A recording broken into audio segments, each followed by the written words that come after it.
The insulation has been installed, vapor barriers in place, electrical has been passed, plumbing is to be inspected next week, and the drywall will go up in the next week and a half. So, in brief, we've gone from an excavation to having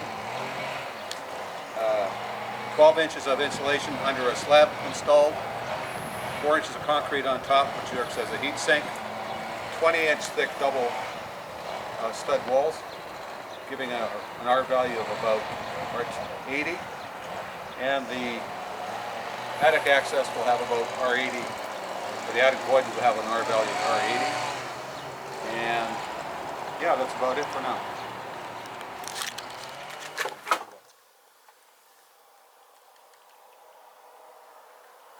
We just mounted the heat recovery ventilator unit. It's made by the Zender Corporation, German technology, built in Holland. What's interesting about this unit, it's 92% efficient. Additional filters can be installed for removing pollen. The two steel boxes on the end are silencers, glorified mufflers. So the sound level will be about 37 decibels inside the house at low speed, which is incredibly quiet. The red cables are for the boost switches that are located in the bathroom and in the kitchen and in the laundry room.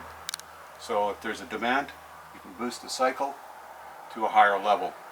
What's also interesting about this system is Zender uses a corrugated tube, and each tube has an O-ring on the end.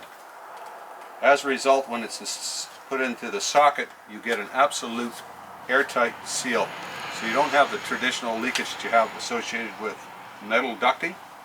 And even the boots that fit on the diffusers have a soft rubber gasket, and they just click in.